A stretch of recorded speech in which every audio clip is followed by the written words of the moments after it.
Yo, what's going on, everybody? Keep my most in full color, and today the prophesized day has arrived. That's right, my Final Fantasy 7 Remake review. First and foremost, before we even start, I am like kind of shell-shocked when talking about this because I never thought this day would come, and here we are. But without further ado, let's get to it. So let's start off with the thing that I always start off with, those visuals, and they are gorgeous. It looks phenomenal. However, there are like these weird pockets of inconsistency. So it's crazy because it looks so good in all facets, and when you kind of see like one thing that looks a little off, it kind of really takes away.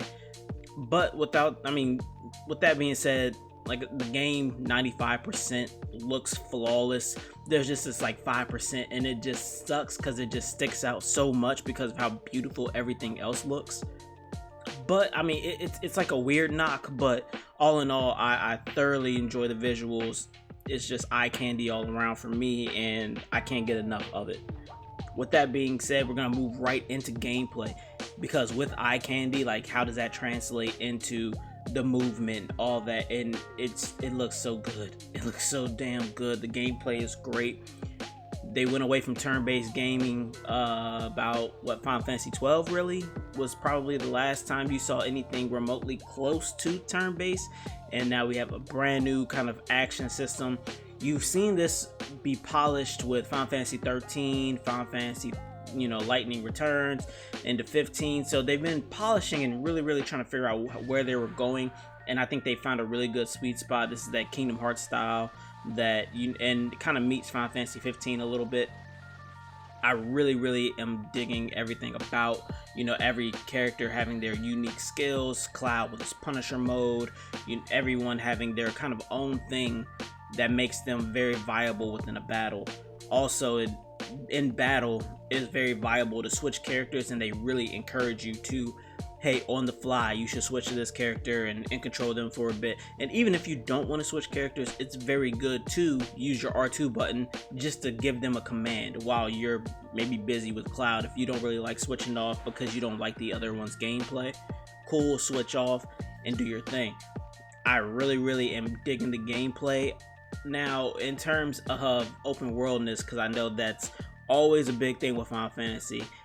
Final Fantasy historically has just been this very vast open world thing, but here we are, and not a whole lot of open world here. I mean, there are pockets of that they give you kind of an open world feel, but ultimately it's not what Final Fantasy players are really accustomed to. And to be honest with you, I'm like, that's okay, because I guess we'll jump into the story now. So the story really isn't calling for a whole lot of open worldness. You've been targeted as a, pretty much a terrorist, and you're trying to escape Shinra, at the same time stick it to them. So it's a whole lot. You really can't be showing your face like that. So I really do enjoy just how the story kind of puts you in this tense situation to where, okay, I'm trying to do this, I'm trying to do that. Also, when we're talking about the story, one thing I've really come to appreciate after playing Final Fantasy 7, the original, and beating it over probably 30 times, is some of the concepts that they've taken that were very minute and just really not pronounced at all. Now they're giving it a big stage. I really love how Biggs, Wedge, and Jesse have this really big platform now. In the original, they really didn't have a big platform, but now I really love how Wedge is pretty much comedic relief. His comedic relief is great. He has some really hilarious moments that literally made me laugh, like a genuine laugh out of me. The story, also, I love how Cloud gets these triggers. It's no longer kind of like the Mako reactor that triggers him. Now it's, seeing a fire or someone saying something. That begins to trigger certain things within him. And I'm really curious as to where certain things are going to go. I really am trying to do the spoiler free, but I'm currently, the story is really hard for me to grade at the moment because this is going to come out episodic. And so in terms of this first one, I am happy. I am very happy, but I really want to see it come full circle. So it's just hard. And of course, I shouldn't look at it and compare it to Final Fantasy VII Original and all that, but naturally I'm gonna do that as someone who's beat Final Fantasy VII the original, like I said, over 30 times. I'm going to that's gonna happen. So it's unfortunate, but possibly fortunate. We shall see.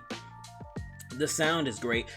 Cloud is amazing. It's everything I think that every fan of Final Fantasy VII envisioned him to be. Snarky, smart ass, confident, cocky.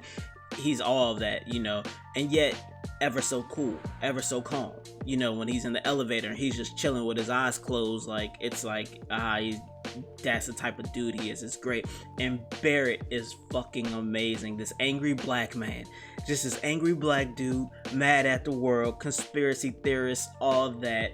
But yet at the same time, he ends up showing sides of, I actually really care. And that's where my anger stems from, is actually giving a shit. So I love Barrett and Cloud. I think they really stole the show with their voice actors.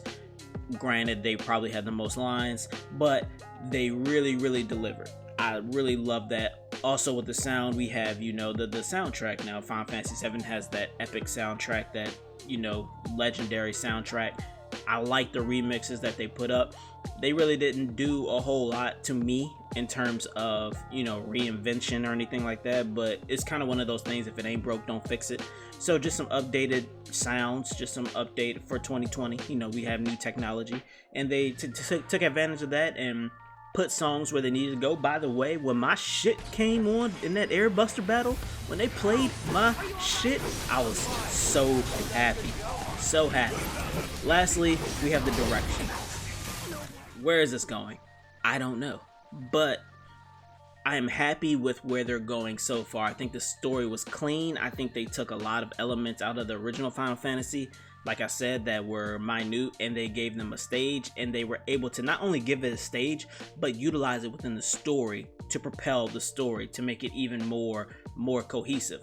One big issue with Final Fantasy 15 was there were a lot of these story elements, but you had to really dig and search and try to figure that story out. And I think they learned from that, and here we're seeing them take elements from Final Fantasy VII that could help flesh a story out, that could help you really understand certain things, like what is Soldier, like what is Midgard, like what are the slums, and not only that, but when we talk about the ancients and all, I think they're really doing things to make sure that you as a player are with them step by step throughout the story, and are not giving you something that, like I said with Final Fantasy 15, which just was hard to grasp at all the straws, because a lot of them were just all over the place.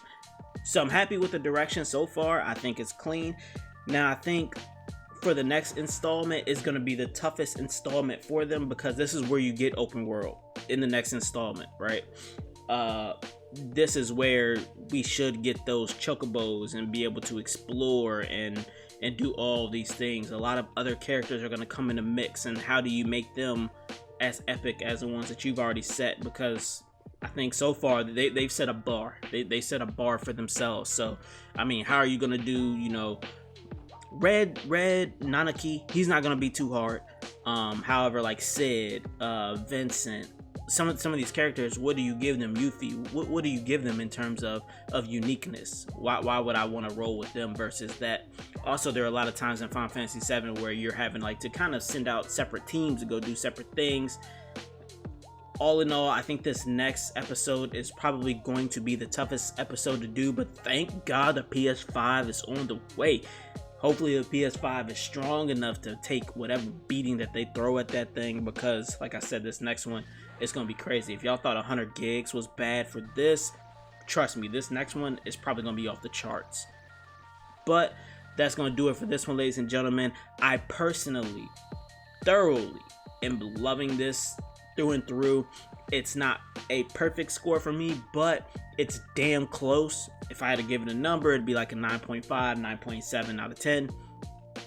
However, the great thing for us as fans is that since it's dropping episodic, they get to see a lot of the feedback and a lot of that. And for the next installment, hopefully they're able to capitalize on some of the things that did and didn't work. But ladies and gentlemen, I hope everyone is being safe out there. I hope that this finds you in great health, and it's not finding you in great health, I hope tomorrow's better than today.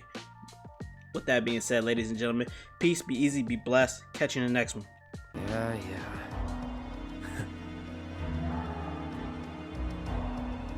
Hey, who are you?